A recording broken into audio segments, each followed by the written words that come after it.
Hello students, welcome to another video lecture of biology class. So our today's topic is respiratory quotient or RQ, যেটাকে শ্বসন অনুপাত বলা হচ্ছে। তো শ্বসন অনুপাত বলতে অ্যাকচুয়ালি কি বোঝায়? শ্বসন অনুপাত মানে যখন শ্বসনে বা রেসপিরেশনে যে রেসপিরেটরি সাবস্ট্রেটের যে অক্সিডেশন ঘটছে, সেই অক্সিডেশন হওয়ার জন্য কতটা পরিমাণ অক্সিজেন লাগছে আর সেই অক্সিডেশনের ফলে কতটা পরিমাণ কার্বন ডাইঅক্সাইড বেরিয়ে যাচ্ছে, তার যে অনুপাতটা বা রেশিওটা, সেটাকেই বলা হচ্ছে রেসপিরেটরি কোয়েসেন্ট। তার মানে অ্যাকচুয়ালি গ্যাসিয়াস ইনপুট আর আউটপুটের রেশিওটাকে বলা হচ্ছে রেসপিরেটরি কোয়েসেন্ট। সো রেসপিরেটরি কোয়েসেন্টের ক্ষেত্রে আমরা ডেফিনেশন হিসাবে লিখতে পারি the ratio of moles of carbon dioxide produced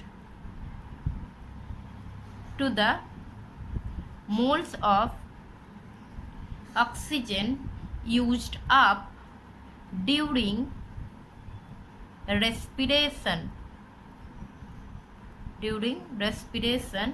is called respiratory quotient or এটার অ্যাব্রিভিয়েটেড ফর্ম হচ্ছে RQ, যেটা বাংলায় যেটাকে বলা হচ্ছে শ্বসন অনুপাত বলা হচ্ছে, শ্বসন অনুপাত। সো এটা ইকুয়েশন দিয়ে যদি আমরা দেখাই তাহলে ইকুয়েশন হচ্ছে moles of carbon dioxide produced by moles of oxygen consumed or used up বলতে পারি, মানে যেটা ব্যবহৃত হয়েছে, RQ ইকুয়াল টু। সো এটা হচ্ছে রেসপিরেটরি কোসেন্ট, অর্থাৎ RQ equal to moles of carbon dioxide produced and moles of oxygen used up or consumed. আচ্ছা, এখানে মনে রাখতে হবে কার্বন ডাইঅক্সাইডটা উপরে থাকবে আর অক্সিজেনের পরিমাণটা কিন্তু নিচে থাকবে। দুটো কিন্তু উল্টে গেলে, অর্থাৎ অক্সিজেন উপরে করে দিলে আমার কার্বন ডাইঅক্সাইড নিচে হয়ে গেলে সেক্ষেত্রে কিন্তু ভুল হয়ে যাবে, ভ্যালু ভুল বেরিয়ে যাবে। সো সেক্ষেত্রে এটা মনে রাখতে হবে যে এটা হচ্ছে অ্যাকচুয়ালি রেসপিরেশনের সময় যে গ্যাসিয়াস, যে আমরা জানি গ্যাস লাগছে, অক্সিজেন লাগছে, মেনলি অ্যারোবিক রেসপিরেশনে অক্সিজেন লাগে আর উৎপন্ন কে হয়, কার্বন ডাইঅক্সাইড উৎপন্ন হয়। তাহলে কতটা পরিমাণ কার্বন ডাইঅক্সাইড উৎপন্ন হচ্ছে আর কতটা পরিমাণ অক্সিজেন লেগেছে বা ব্যবহৃত হয়েছে, তার যে রেশিওটা বা অনুপাতটা, সেটাই হচ্ছে RQ বলা হচ্ছে সেটাকে। এবার RQ ডিফারেন্ট রেসপিরেটরি সাবস্ট্রেটের ক্ষেত্রে RQ কিন্তু ডিফারেন্ট হয়, অর্থাৎ ডিফারেন্ট রেসপিরেটরি সাবস্ট্রেট মানে একটা রেসপিরেটরি সাবস্ট্রেটকে অক্সিডাইজ করতে কতটা অক্সিজেন দরকার হবে আর কতটা কার্বন ডাইঅক্সাইড সেখান থেকে আমি পাবো, সেটা ডিপেন্ড করে রেসপিরেটরি সাবস্ট্রেটের নেচারের উপর, এবং সেই জন্য RQ ভ্যালুটাও কিন্তু রেসপিরেটরি সাবস্ট্রেটের নেচারের উপর RQ ভ্যালুটা কিন্তু নির্ভর করে থাকে। তো এখানে মনে রাখতে হবে যে RQ varies with বা in respect to different respiratory substrate. তার মানে রেসপিরেটরি সাবস্ট্রেট কি হচ্ছে তার উপর ডিপেন্ড করে RQ এর ভ্যালুটা কিন্তু ডিফারেন্ট হবে, রেসপিরেটরি সাবস্ট্রেট। সো কিছু কমন রেসপিরেটরি সাবস্ট্রেটের ক্ষেত্রে যদি আমরা দেখি যে ভ্যালু কি হয়, তাহলে ফর কার্বন ডাইঅক্সাইডের ক্ষেত্রে আমরা দেখি, সো কার্বন ডাইঅক্সাইড বলছি, সো ফর কার্বোহাইড্রেট, যদি রেসপিরেটরি সাবস্ট্রেট হিসাবে কার্বোহাইড্রেট ইউজ করা হয় তাহলে তার RQ ভ্যালু কি পাবো না? এখানে আমরা অ্যারোবিক রেসপিরেশনের একটা ইকুয়েশন পড়েছিলাম, C6H12O6 প্লাস 6O2, এখান থেকে কি তৈরি হয়, 6CO2 plus 6H2O plus energy তৈরি হয়। সো এটা হচ্ছে অ্যারোবিক রেসপিরেশনের কমন যে ইকুয়েশনটা, অ্যান্ড এইখানে রেসপিরেটরি সাবস্ট্রেটকে গ্লুকোজ, সো এটা হচ্ছে গ্লুকোজকে ইন্ডিকেট করছে, so glucose. But in glucose না হলেও মোস্ট অফ দি যেটা কার্বোহাইড্রেট, আমরা বলেছিলাম আগে যে মোস্ট অফ দি কার্বোহাইড্রেটের ক্ষেত্রে কি হয়, যে কার্বোহাইড্রেটগুলো যে কোনো কার্বোহাইড্রেট সেটা আগে গ্লুকোজে কনভার্ট হয়ে যায় এবং তারপর গ্লুকোজ রেসপিরেটরি সাবস্ট্রেট হিসাবে ইউজ হয়। যেমন যদি স্টার্চের ক্ষেত্রে বলি, starch is a long chain polymer of glucose. তার মানে স্টার্চ প্রথমে ভেঙে গ্লুকোজ তৈরি করবে এবং গ্লুকোজ মলিকিউল রেসপিরেটরি সাবস্ট্রেট হিসাবে ইউজ হবে। একইভাবে গ্লাইকোজেনের ক্ষেত্রেও it is long chain polymer of glucose. তো গ্লুকোজ আগে গ্লাইকোজেন ভাঙবে, ভেঙে গ্লুকোজ তৈরি করবে, সেখান থেকে গ্লুকোজ এবার রেসপিরেটরি সাবস্ট্রেট ইউজ হবে। সেই জন্য মোস্ট অফ দি কার্বোহাইড্রেট বা কার্বোহাইড্রেটের ক্ষেত্রে যেটা আর কিউ ভ্যালু বেরোয়, সেই আর কিউ ভ্যালুটা কি হবে না, এখানে আমরা ইকুয়েশনে দেখাচ্ছি যে 6 অণু অক্সিজেন ইউজড আপ হয়েছে আর 6 অণু কার্বন ডাইঅক্সাইড বেরিয়েছে, তাহলে 6CO2/6O2 ইকুয়াল টু এখানে কত হয়ে যাবে 1। তাহলে এখানে মনে রাখতে হবে for carbohydrate R Q is 1, কার্বোহাইড্রেটের জন্য আর কিউটা সবসময় 1 হচ্ছে।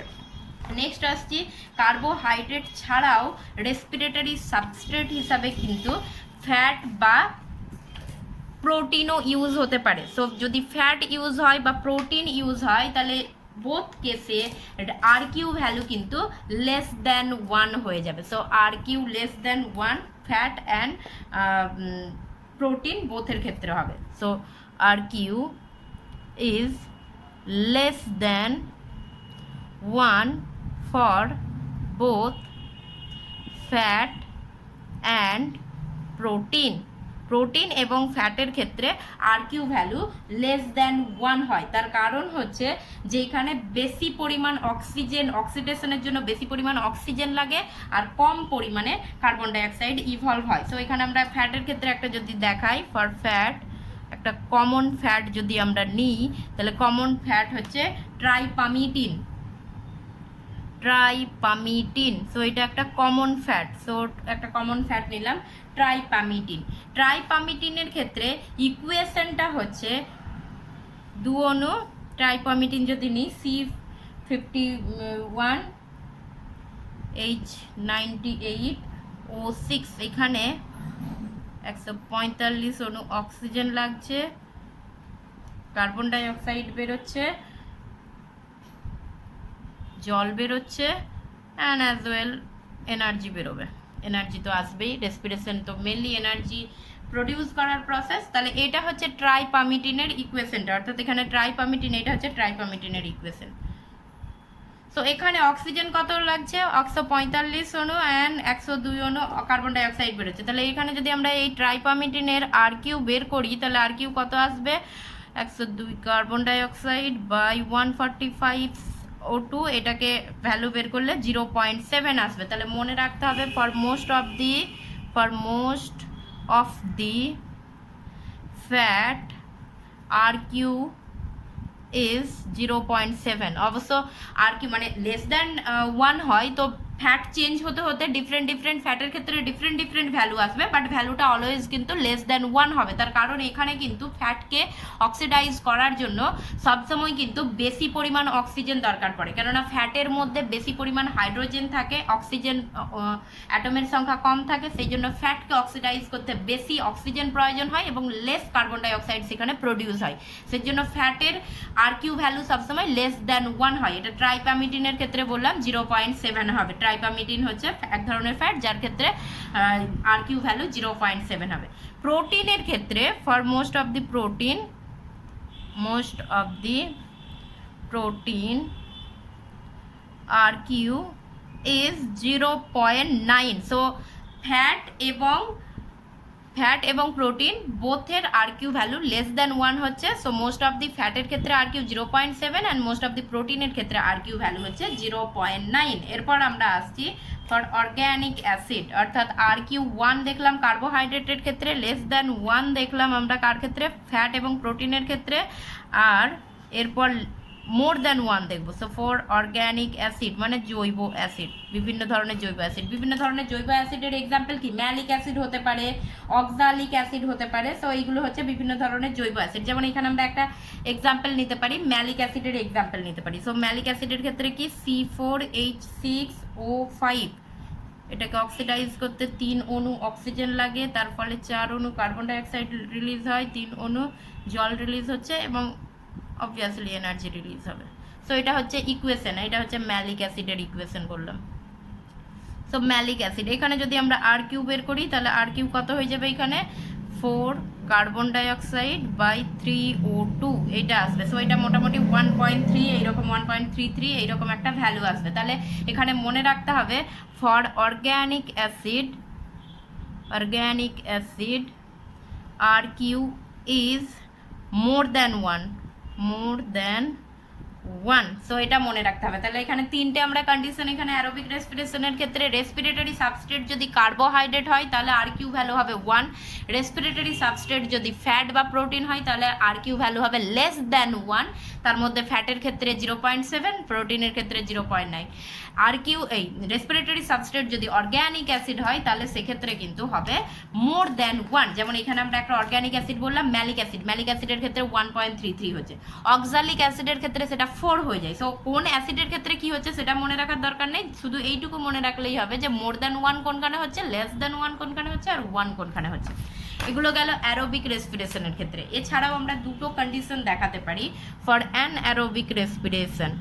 So for an aerobic respiration, anaerobic রেসপিরেশনের ক্ষেত্রে আমরা কি জানি, অ্যানারোবিক রেসপিরেশনের ক্ষেত্রে কোনো কার্বন ডাইঅক্সাইড কিন্তু কোনো অক্সিজেন কিন্তু ইউজড হয় না। সো অ্যানারোবিক রেসপিরেশনের ক্ষেত্রে টোটালটাই অক্সিজেনের অ্যাবসেন্সে ঘটে। তাহলে এই ক্ষেত্রে কার্বন ডাইঅক্সাইড যাই প্রডিউস হোক না কেন এখানে অক্সিজেন কিন্তু জিরো হবে, অক্সিজেনের ভ্যালু কিন্তু জিরো হবে। তাও একটা আমরা যদি ইকুয়েশন দেখাই C6H12O6, এখান থেকে যদি আমরা দেখাই C6H12O6, এখানে কোনো অক্সিজেন লাগছে না, উৎপন্ন কি হচ্ছে 2C2H5OH plus 2CO2 plus energy, কিছুটা পরিমাণ এনার্জি উৎপন্ন হচ্ছে। এটা অ্যাকচুয়ালি অ্যালকোহলিক ফার্মেন্টেশনের ইকুয়েশন দেখানো হয়েছে। এটা গ্লুকোজ পার্সিয়ালি অক্সিডাইজড হয়ে প্রথমে পাইরুভিক অ্যাসিড তৈরি করে, তারপর পাইরুভিক অ্যাসিড থেকে কি তৈরি হয়, ইথাইল অ্যালকোহল তৈরি হয় এবং সেখানে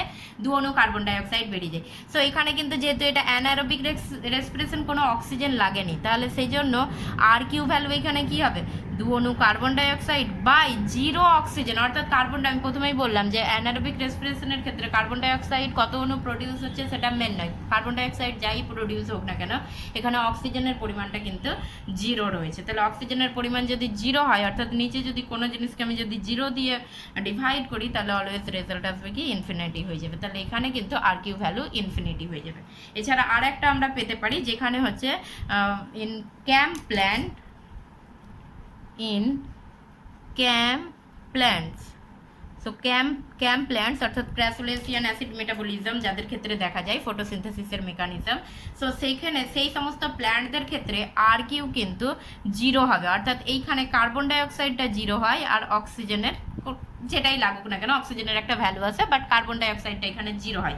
তাহলে উপরটা হচ্ছে অর্থাৎ ডিভিডেন্ড যদি হচ্ছে 0 হয়ে যায় আর তাকে যে কোনো একটা ডিভাইসার দিয়ে যদি আমি ডিভাইড করি তাহলে রেজাল্টটা কি আসবে 0 আসবে। তাহলে ক্যাম্প প্ল্যান্টসের ক্ষেত্রে আর কিউ ভ্যালুটা হয়ে যাচ্ছে 0 হয়ে যাচ্ছে। সো এখানে আমরা অ্যারোবিক রেসপিরেশনের ক্ষেত্রে 3টে কন্ডিশন বলেছি, যে অ্যারোবিক রেসপিরেশনের ক্ষেত্রে আর কিউ রেসপিরেটরি সাবস্ট্রেট যদি কার্বোহাইড্রেট হয় তাহলে আর কিউ ভ্যালু হবে 1, রেসপিরেটরি সাবস্ট্রেট যদি ফ্যাট বা প্রোটিন হয় তাহলে আর কিউ ভ্যালু লেস দ্যান 1 হয়ে যাবে, যদি অর্গ্যানিক অ্যাসিড হয় মানে জৈব অ্যাসিড তাহলে সেখানে হয়ে যাবে আর কিউ ভ্যালু হয়ে যাবে সেখানে মোর দ্যান 1।